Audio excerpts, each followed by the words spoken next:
Hello, in this session I'm going to give you a quick overview of Architecture Assessment add-in. The tools are all shown on a single ribbon at the top once you've installed the add-in itself. The add-in also comes with a template with some stencils.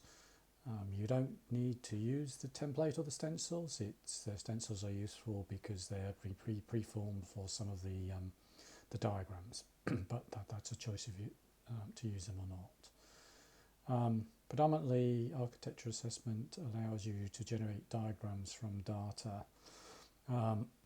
First three diagrams here are all generated from data brought in from external sources. I'm not going to take you through that process. That is something that you can have a look online of how to do, but basically you can bring data in from external sources by doing custom import, etc., which are shown down the bottom here along a number of tabs of information. The tool, as I said, allows you to draw 4 different types of diagrams.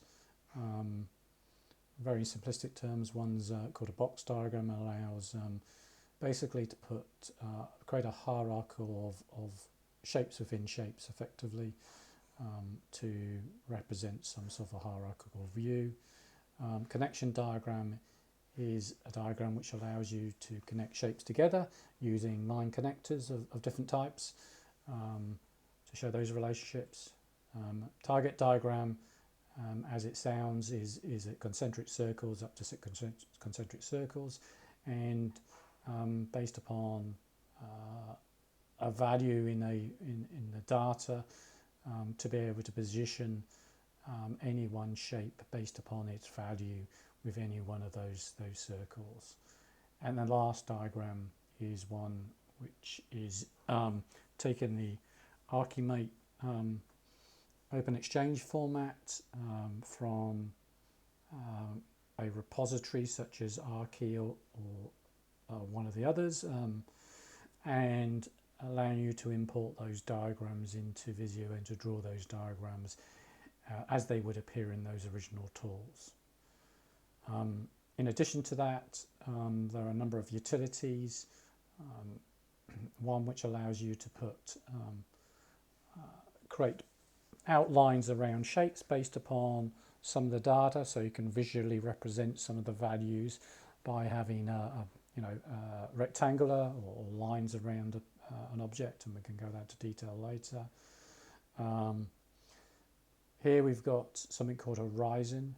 A horizon allows you to convert a existing diagram to add metadata to the shape to allow you to hide or show a shape and to color code that shape based upon some horizon pattern. So when I say horizon, it could be horizon 1 and says this shape doesn't exist, and then second one say it was an application that's been implemented.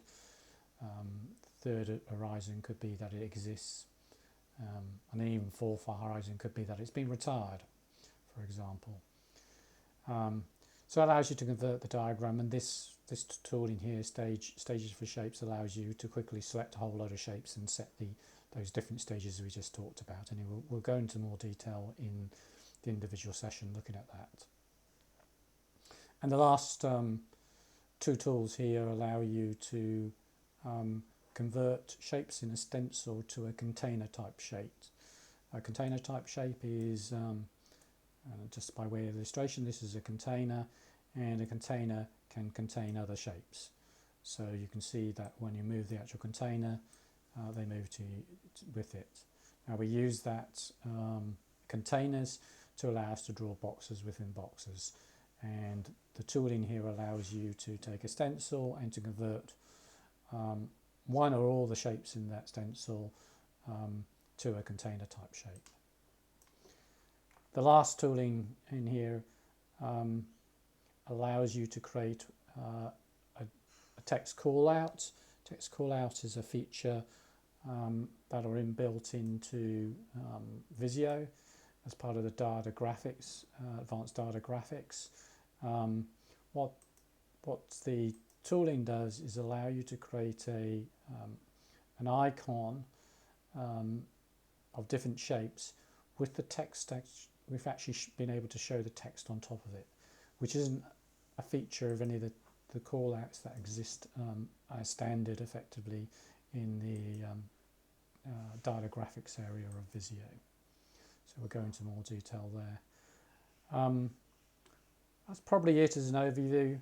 The only other probably thing we're touching upon is on the generated diagrams, and this is just an example of one. All of them where you've got shapes, there's the ability to right click, and you may see other options, but right click on the page and hide and show some different attributes effectively, which just maybe reduces some of the details that you want to visualize. And indeed, for line connectors in the connection diagram, you can hide the connector information as well, which is done separately, which is the detail of the description for that connector if it exists. That's it for this overview. Thank you.